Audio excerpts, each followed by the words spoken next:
Cole, I am seriously beginning to doubt your commitment to sparkle motion.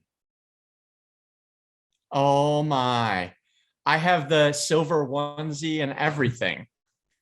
Well, yeah, but I mean, can you do the I can't even do I don't know what those moves are that they were doing. I'm not coordinated. Scene gets me every time in the one time that I've watched it because they just like clearly said, okay, now do this move for like 10 seconds. And they just like spliced it together in film because like who's going to teach these 8-year-old girls how to do a full ass dance routine?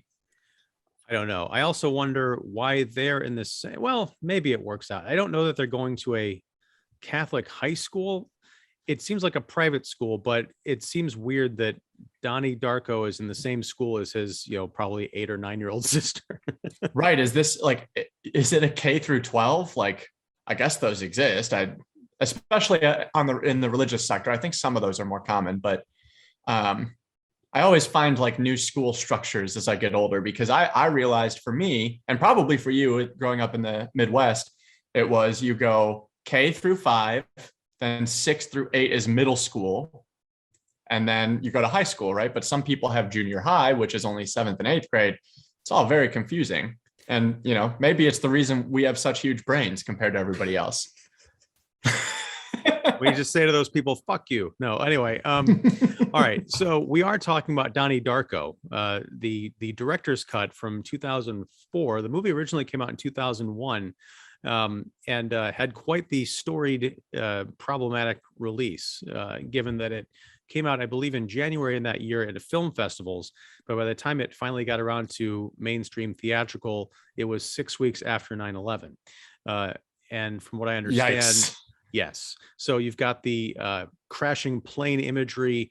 You also have, from what I understand, some controversy over Donnie Darko shooting another teenager, because there's a whole big thing about guns, because this is 2 years post Columbine. So just hitting all the right markers for this movie.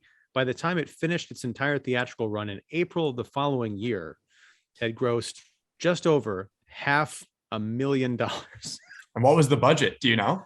I don't know, but I do know that it has fortunately gone on to amass quite the cult following on video, and they've made action figures out of this thing, and posters and all that good stuff, and t-shirts. So Donnie Darko did find its audience. We are here to talk about this partially because it's the 20th anniversary of the film, roughly, but also because this is late screening, meaning that you've never seen this movie. You grew up reading books and not necessarily watching movies. So through a series of these conversations, we are catching up on the movies that you have never seen before. So right off the bat, Cole Rush, what did you make of Donnie Darko? Man, what a hard movie to find. So we obviously watched the director's cut, as you'll see in the title, right? I guess down here, right? Somewhere. Clearly great at YouTube. You're welcome. But I couldn't find it. So I was searching all over. There was a used DVD store near me that had it. And my friend was like, let's bike over there. And then I eventually found that if you buy the movie on iTunes, it has a special edition where you can click to watch the director's cut. Of course, you can't do that on a PlayStation 5. And I don't have, and my Mac doesn't automatically cast Chromecast to things. So I had to download the movie onto iTunes on my Mac, bring my Apple TV from my bedroom into the living room, and then AirPlay it to the TV because I couldn't get extras features on anything but my, and this all would have been moot. I would have just watched it from my bed. My friend Dylan was watching with me, so I wanted him to enjoy the experience, not just on my computer. Anyway, hard movie to find, brilliant movie to watch. Okay, good. I'm glad it was worth it. All that hassle. It was. I mean, it's one of those movies that just, it kind of revels in its ambiguity. And as you know, via our journey of late screening through the years, I have come around on ambiguity in a way. The turning point being, of course, 2001: A Space Odyssey. And take a shot, everybody. I've discovered that I like ambiguity when it begs further exploration. So sometimes it can feel like a cop out, especially in many like video games and things. But in Donnie Darko, it's one of those movies that you watch it, you want to rewatch it and you want to watch YouTube videos explaining what it all means or theorizing what it all means, which of course I did immediately after watching. I mean, it was a must. But overall, I really enjoyed it. And I think that this is a tentpole performance for Jake Gyllenhaal, other than perhaps Mr. Music from John Mulaney and the Sack Lunch Bunch. I'm not familiar with that one. Oh, no, that's something John Mulaney basically does this like retro comedy special like they used to have with like one adult talking to 10 kids. And it's a bunch of music videos and stuff. And Jake Gyllenhaal plays this guy, Mr. Music. And he said, there's music everywhere. And he kind of goes around and is like, you could play music on this. And it's like a little couch. So there's no sound when he's drumming on it. I will send you a clip because you're actually going to die if you watch it. But back to Donnie Darko. This is one of those movies that has existed within my cultural orbit for years, like upon years. So many people I know have watched it. It was weirdly popular among theater kids, of which I was a part in high school. So I always kind of heard about it and just knew very little about it. And it wasn't quite what I expected, but it was just an interesting and surprisingly funny film. Darkly hilarious, in my opinion. Including a lot of jokes that we can't talk about here. Right. What a incredibly interesting and intriguing film. It's not one that I'm like, I loved it right from the start. I loved the experience of seeing this film. I wasn't within it in a way that some action movies allow you to kind of lose yourself in them. I was more like thinking about what it all means throughout the whole thing. And I love that kind of experience. And it's really cool when a piece of art can evoke that from me or from anybody. Yeah, well, again, I'm glad you dug it. It's weird because Donnie Darko, much like you, although in a much more condensed time frame, I had heard a lot about it between like 2001 and then 2004 when it was announced that they were coming out with a director's cut. So I went to go see this with some friends, downtown Chicago, and I had no idea what it was about. All I knew was the iconic movie poster. I don't know if you've seen the poster, but it's basically the Frank the Bunny mask, but it's made up of like this blue collage of all the characters and scenes from the movie. So I went, I watched it, and I was just hooked, completely transfixed. Bummed out to find out that there are a lot of people, and this might explain why you had trouble finding it, that there's a vocal contingent of people who don't like the director's cut. They prefer the original because, for as hard to explain as the director's cut is, the original movie, I think there was like a half hour of material left out, including a lot of the philosophy of time travel, those pages and transitions. I know some of the music was different. I've never actually watched the director's cut or the theatrical cut because I'm kind of afraid. I don't I don't want to confuse myself. But yeah, it was it's profoundly bizarre. And you were talking about ambiguity for ambiguity's sake a little bit, filmmakers who make things ambiguous because they have no idea what's going on. I don't know what YouTube videos you've had a chance to see. I've actually never looked up any theory videos, but I have listened to the audio commentary on this film between Richard Kelly, who wrote and directed it, and Kevin Smith. Oh, wow. And it's fun because I haven't listened to it in a few years, but at one point, Kevin Smith is talking to Richard Kelly about what it all means. And Kelly starts explaining his half idea of how he thinks it all ties together, because it's clear that he didn't map this out like on a serial killer board with like red string going everywhere. But after this tortured long explanation about who Donnie is and what his significance is to the world, Kevin Smith says, "That sucks. I don't like that explanation at all." That got kind of awkward for a second. It's still better than Loki's timelines. I am glad you brought that up because I'm a big fan of the Loki TV series. What I think watching that series helped me to do is solidify the idea of what's really going on with this movie. So for anyone who hasn't seen Donnie Darko, A, please turn this off because we're going to be talking spoilers, and come back after you've watched it. But B, it's about a teenage kid named Donnie Darko. He has sort of a superhero-ish sounding name, but he's a troubled teen who, guest appearance. Yep. Here he is. Hi. Oh, I hear his purrs on the microphone. He's going crazy right now. I just heard that. That's great. Yeah. No, but so he is a troubled teenager one morning he wakes up and the turbine from a passenger plane has landed in his bedroom. He was out sleepwalking as he was wont to do when it happened, so he just nearly escapes death. And from there, things start getting really strange. He has visions of this 6 foot tall guy in a rabbit costume. Turns out his name is Frank, who talks to him about the idea that the world is going to end in 28 days. And he starts uncovering secrets of people around the town, unveiling kind of this hypocrisy of 1988 middle America, which is all very good.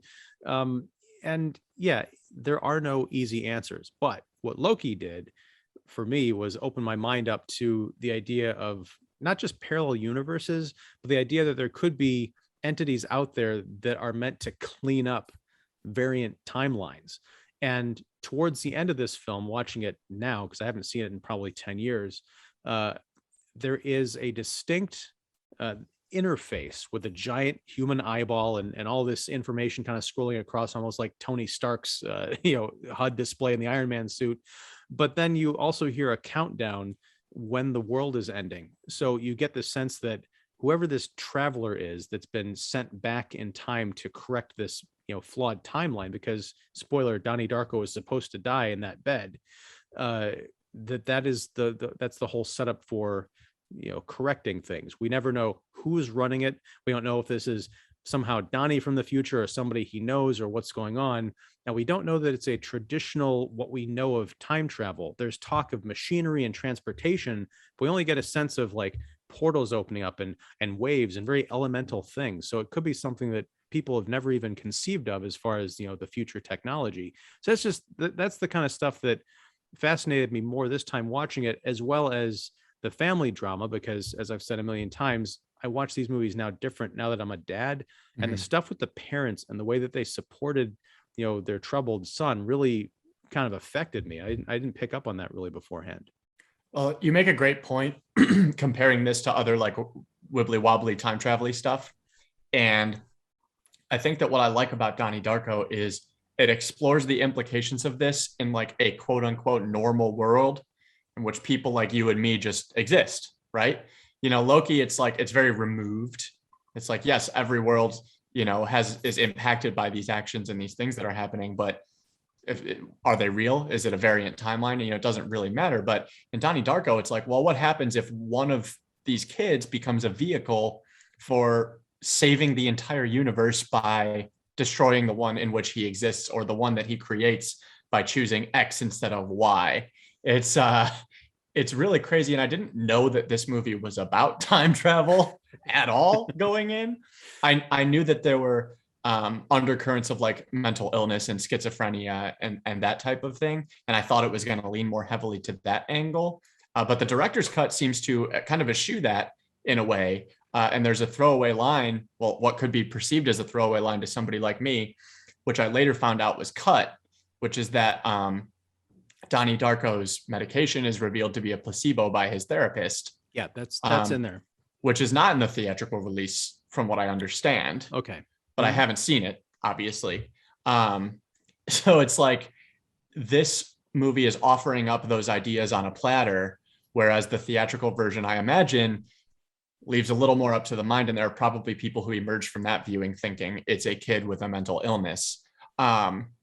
But I like when fantasy and sci-fi movies lean into their concepts being real and being connected to the real world. That's what makes a good sci-fi or fantasy or speculative fiction in general, right?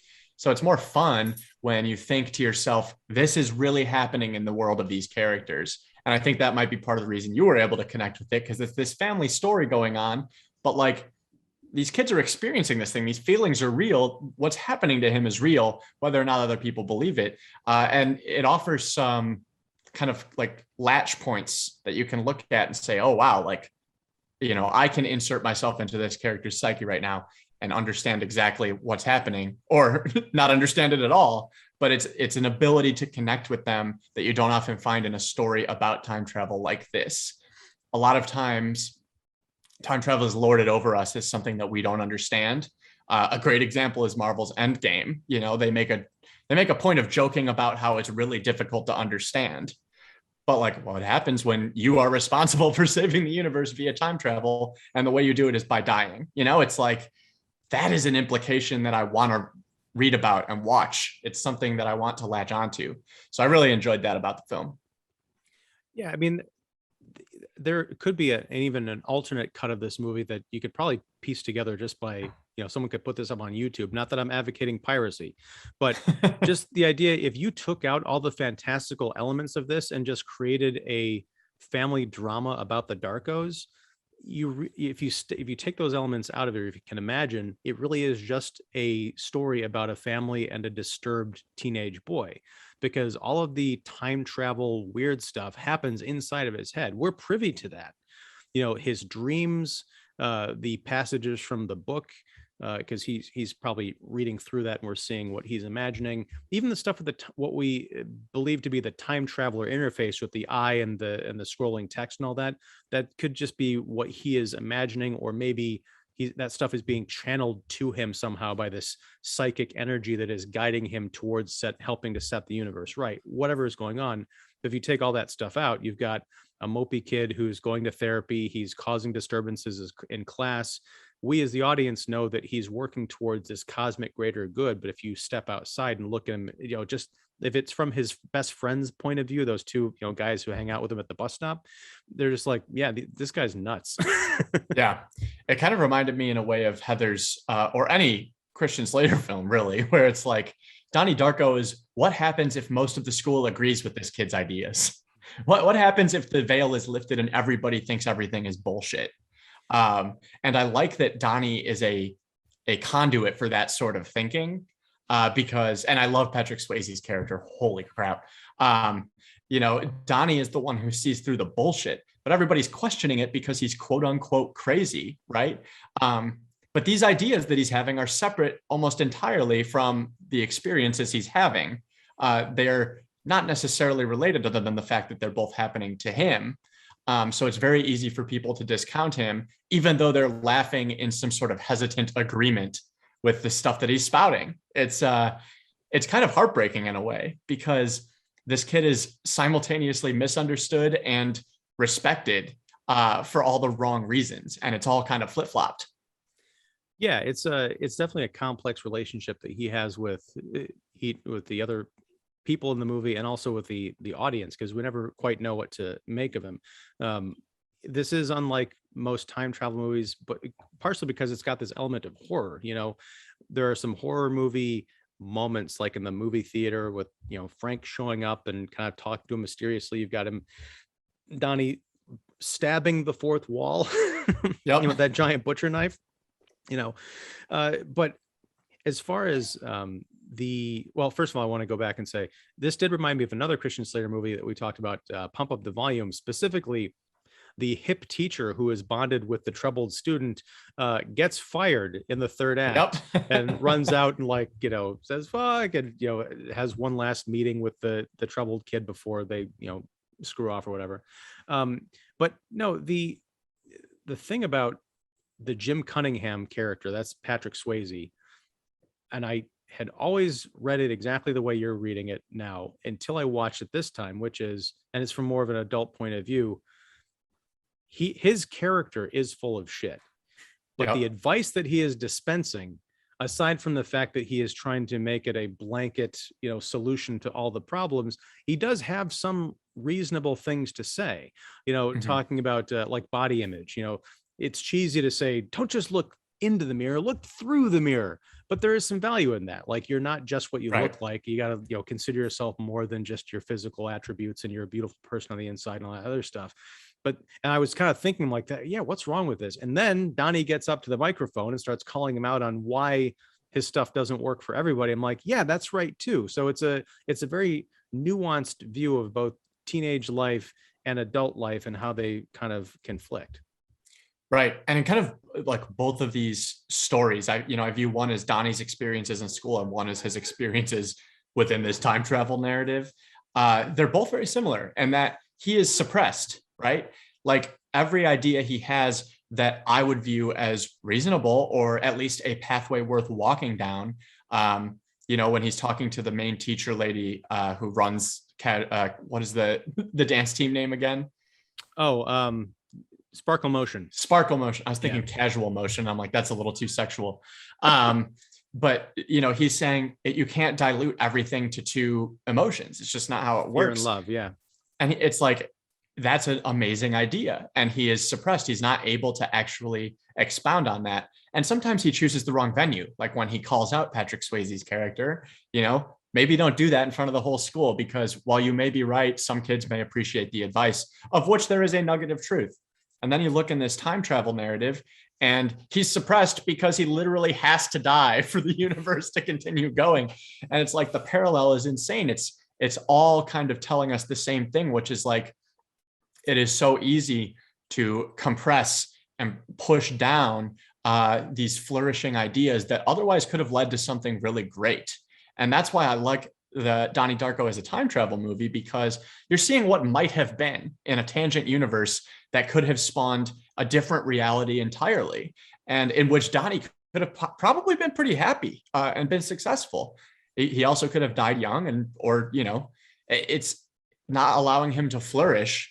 That is the message there. And if you read it that way, which I did, it can also kind of be a stark commentary on life, which is like, whatever you do, you're fucked.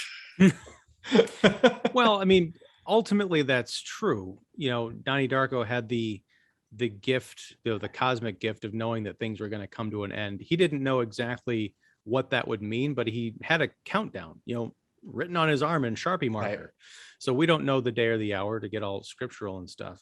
But one thing I wanted I hadn't really picked up on until watching it recently, is the idea that Donnie dies in order to save, the reality as we know it, or the people in his primary timeline, the sacred timeline, know it.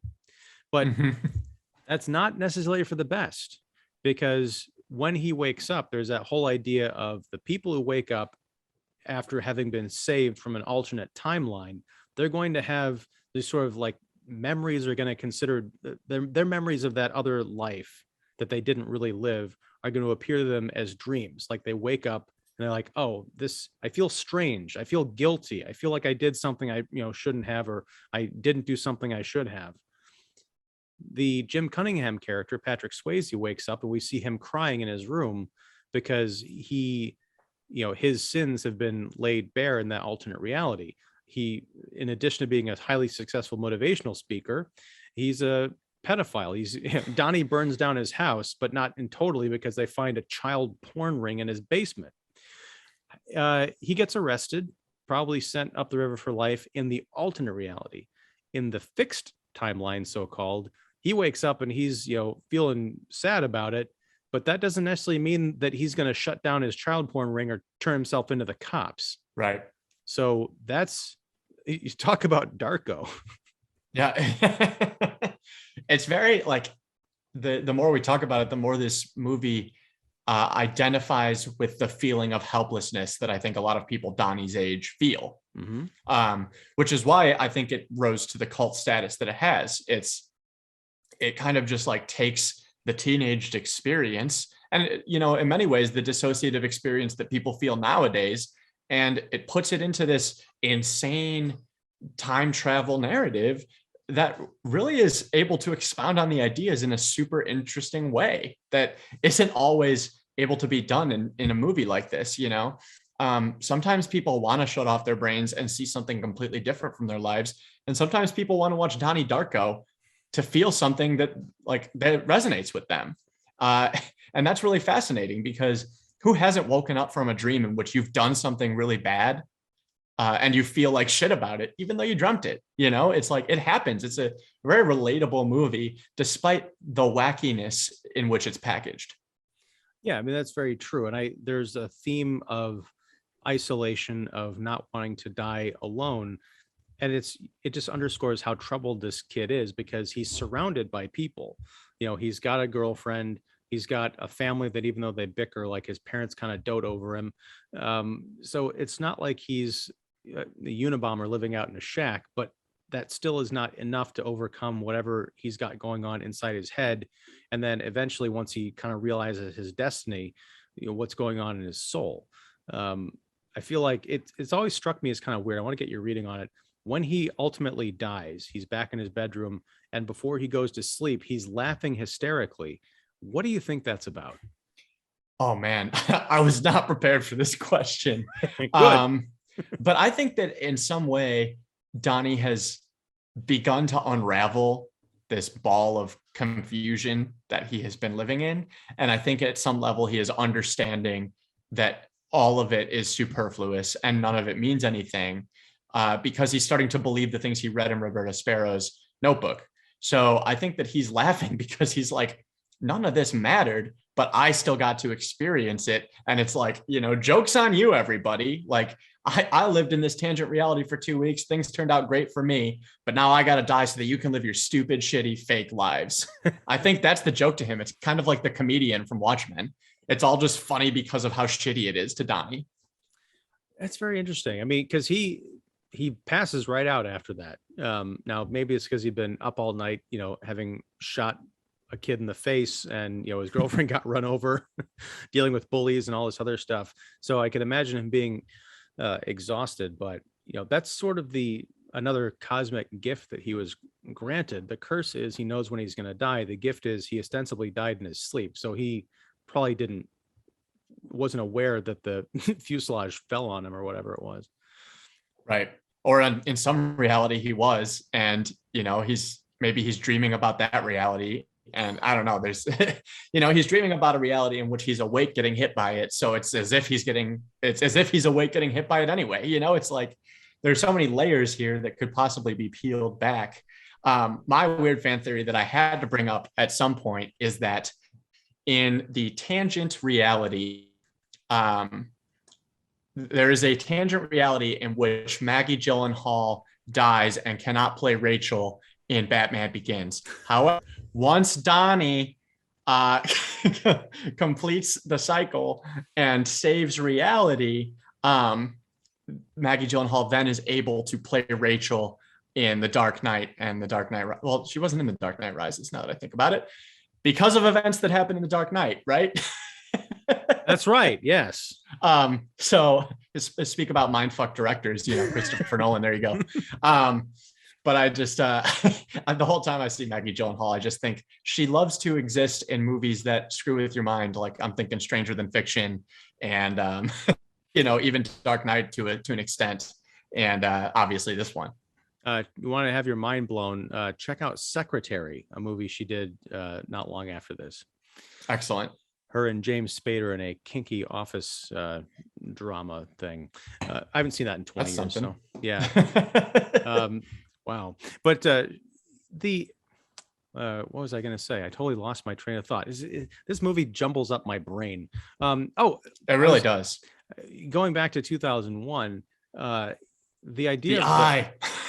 not the eye, the monolith.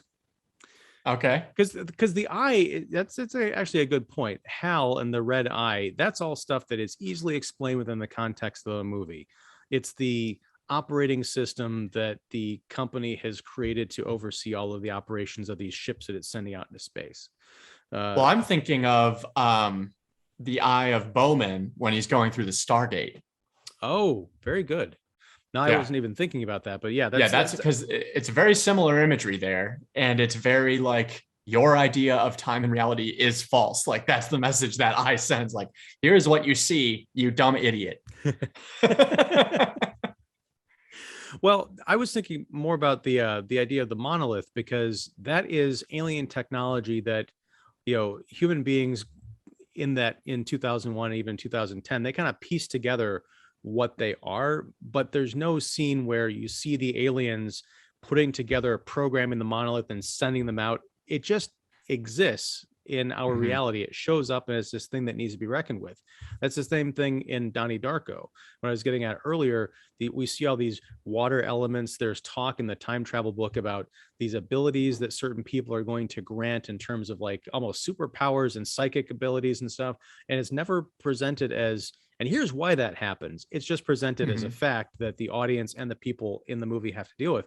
When Donnie goes to flood his school, after he takes an axe to the main pipeline, He goes out and he embeds an axe in the head of a bronze bulldog statue that's like the school mascot, the mongrel.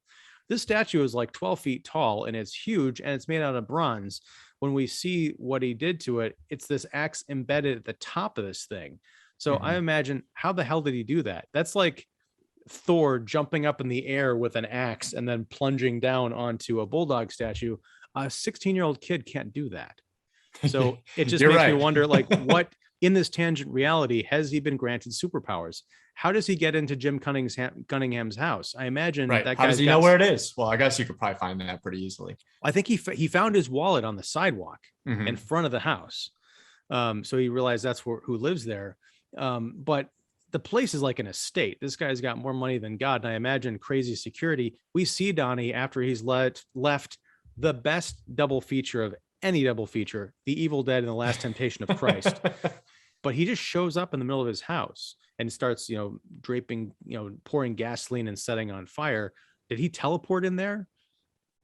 I'm just wondering what's the extent of his abilities and the things that we don't see in this movie. So, like, is Donnie the monolith of the time travel people? Is he the conduit that they use to perform these tasks? And if so, when under that fugue state, which Jake Gyllenhaal plays amazingly, I think, when he's kind of just like looking down and kind of has that like kooky look on his face, it's like, it's off-putting, and also like you understand it in the weirdest possible way. It's brilliantly played. It really is.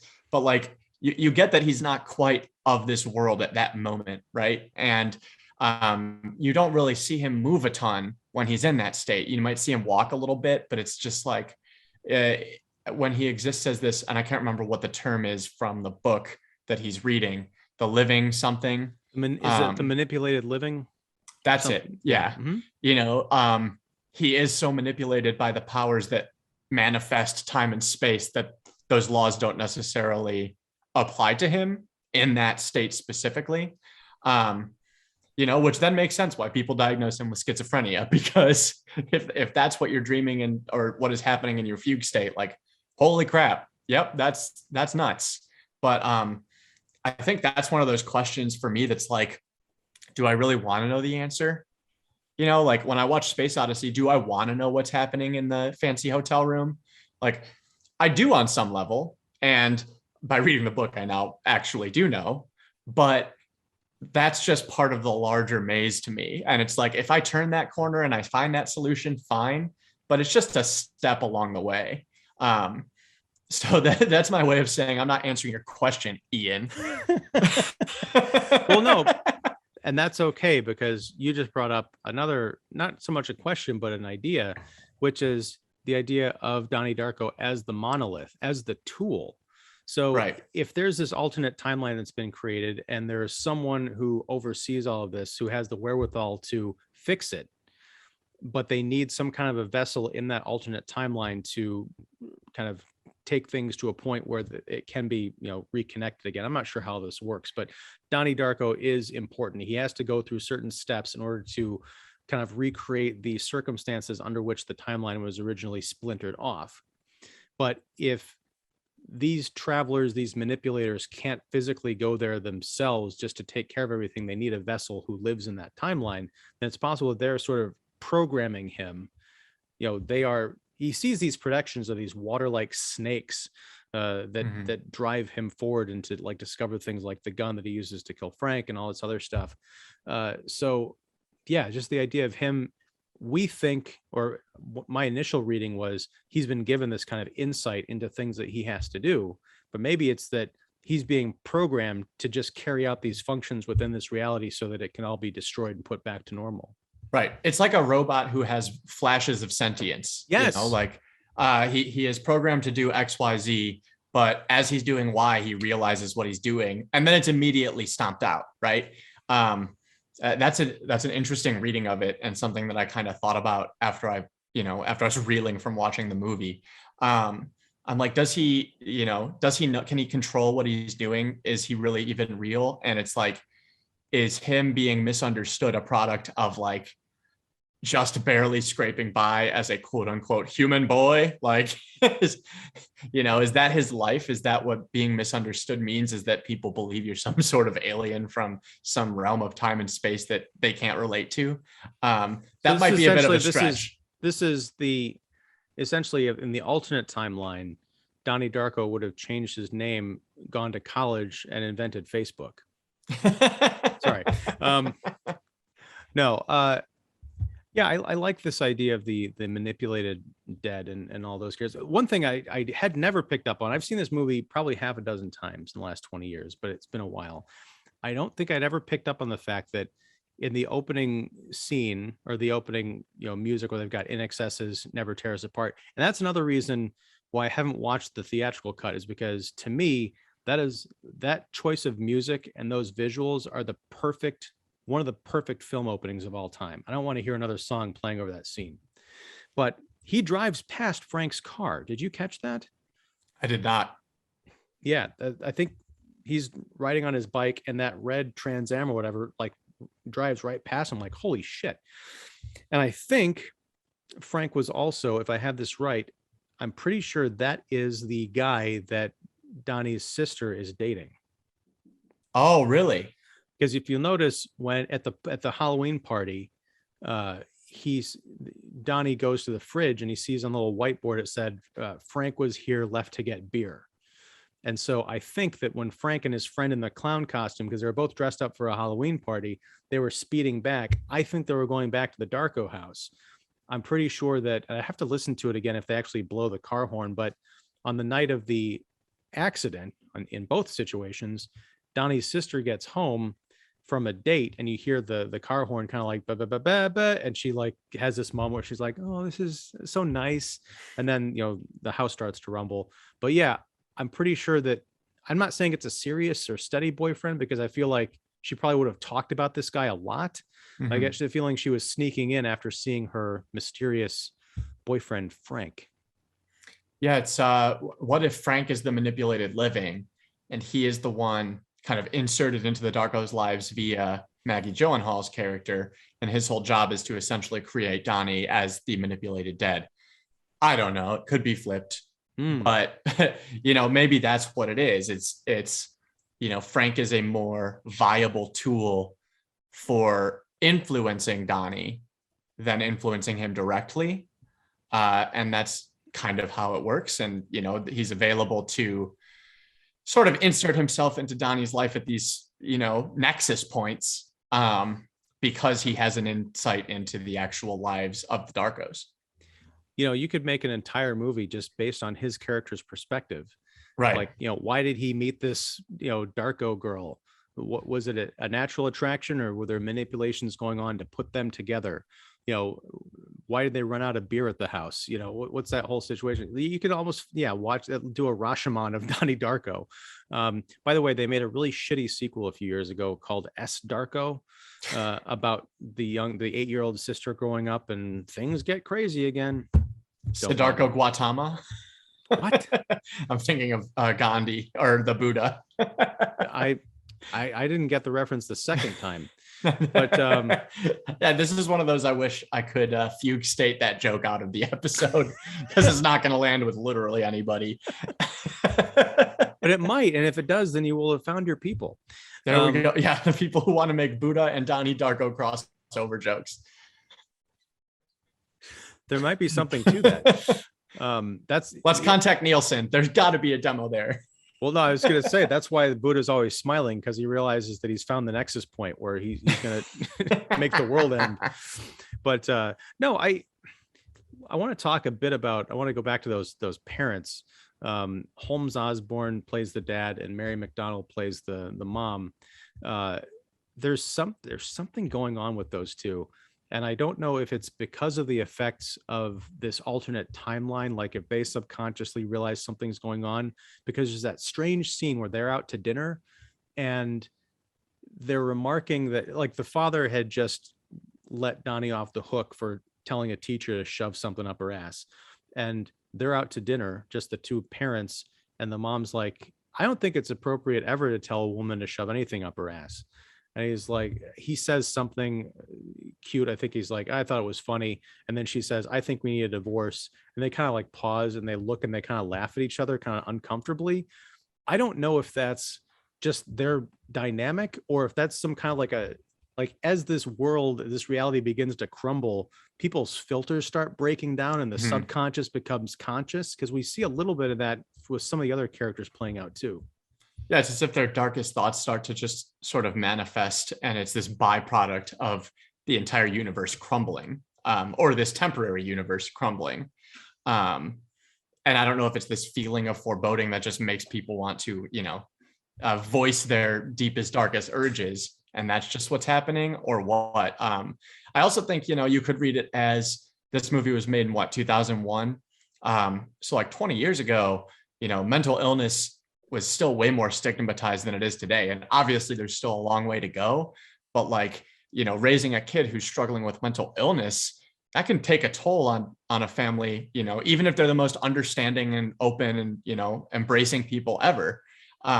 In the 2000s, when you see some of the people that these folks are surrounded with, especially the religious zealots, it gets really difficult, and I think that it might just be taking a toll on them, and they may finally realize that, oh, the way that we're raising our children is not something that we can both agree on. And they're just kind of voicing that. And it may be that they've already had a chat off screen that's like, let's just wait until he's out of high school type of deal. That happens. Well, and there might be something to that, because at the very end, when the reality has righted itself and Donnie's being taken out of the house on the stretcher, we see, the sister, I gotta look up her name because I feel terrible just keep calling her sister. Is it Elizabeth? Elizabeth Darko. Yes, very good. Let's ding, go. ding, ding. But we see she's completely torn up about it. We see young Samantha being held by her dad, and her dad is just like, he's got that gritted teeth kind of agony where he can't bite down hard enough or he's gonna break everything in his mouth. And then we pan over to the mother, Rose, smoking next in front of a tree. You can see that something's not right. She's not completely cool about it, but she's so removed from the situation that you just wonder, what did she wake up feeling? Right. What was she dreaming about? Was she dreaming about that scene where she asked for divorce, and then she just wakes up and she realizes that she did not do that, and she is still very married, whether happily or otherwise? Or did she wake up thinking about maybe some of the conversations she'd had with her son about the world being wrong, because her last experience in the previous timeline was going down in a plane accident with her daughter. Right. So she might not be completely with it, but she could understand on some instinctive level that, yeah, my son's gone, but it had to happen. So I'm just going to sit here and have a smoke.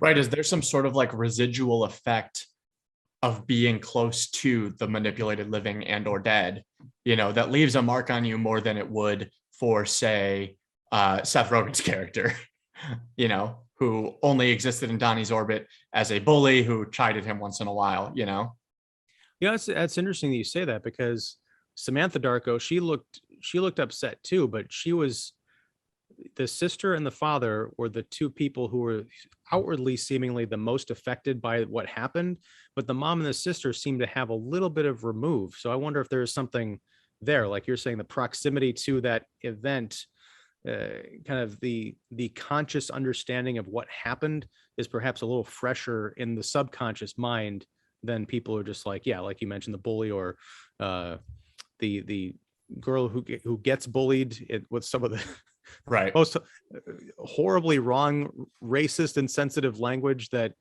I still can't help but laugh at because it's so audacious, especially in 2001. It's very over the top, like, this is all terrible, terrible things that are being said humor. It's like a hangover from Tarantino. Like Richard Kelly was like, I think I can still get away with this. Let's give it a go. It's like, it's so real that it elicits a laugh, because it's like, how absolutely terrible these kids are being. And it's like, that shit happens and it's awful, but it's like, it's played so deadpan, and like every performance in this movie is pretty much perfect in my view. It's just like, the way that they do it, there's this deadpan kind of undercurrent to the entirety of Donnie Darko that really kind of makes the film soar more than it would if there wasn't that sort of flippancy about it. Well, and I would have to probably watch it again with that very point in mind, because there is kind of a narcotized quality to a lot of the characters in the movie. And I'm wondering if that kicks in after the timeline goes astray. This sort of idea that, like Donnie, everybody else is sort of going through these motions of just putting things back together, like worker ants building something. Like, we just have to go construct the timeline so we can get back to the universe and get back to the real versions of ourselves, which are more vibrant and alive. Because even in that opening scene, when Donnie's riding his bike home, like, his dad's out there blowing leaves or something. The sister comes up to tell him something. He's like blowing her with the leaf blower, and they're kind of like joking around and stuff. It's a degree of levity that we don't really see past a certain point in the picture. And I'd have to go back to see if that point is actually when the timelines diverge. Right. That would be an incredible find. So now we're going to have to watch it in 10 years. I got to say, one of my biggest regrets ever was passing up the chance to meet Richard Kelly. He came to the Music Box in Chicago a few years ago for the Chicago Critics Film Festival. I think it was to show his follow-up movie to the Southland Tales, which was another flop, but has developed a cult following. I think it's pretty great. An early big screen performance from The Rock. There you go. And if you think Donnie Darko is inexplicable, watch Southland Tales. And that's not a criticism. But no, the movie I had watched before he was scheduled to show up, like, profoundly shook me so to the core that I just had to leave. I couldn't be around anybody. And as I was like the next morning, I was like, it was Chicken Run, wasn't it? No. I still remember seeing Chicken Run in the theater. I never saw it. I just love using it as a reference. That was 22 years ago. My God. Wow. Anyway, or 21, sorry. But no, so yeah, big regret. I did meet James Duvall, Frank the Bunny. He signed my Donnie Darko poster. Oh, there you go. Yeah, he was very, very nice. I just kept seeing Timothy Chalamet for whatever reason. And it's not, they don't even look that much alike. It's just the long black hair. If they ever remake Donnie Darko, yeah. Dune was always on my mind. No, I was thinking if James Duvall and Timothy Chalamet were standing side by side, they might look enough the same that you could remake the In Excess song to Never Tell Us Apart. Sorry, I'm going to stop now. But so closing thoughts on Donnie Darko, Cole. I don't know. This is just, it's one of those movies. You just got to watch it.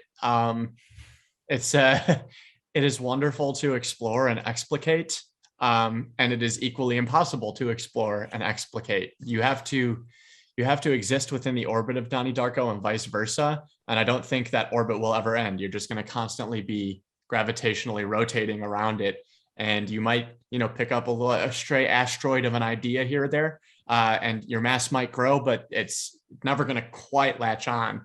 And it's a movie that begs to be perceived that way, in my opinion. I think it asks you to figure things out on your own. And it offers up plenty of explanation in a piecemeal enough approach that leaves it open to interpretation, which when it is produced and acted, written, performed this well is a good thing.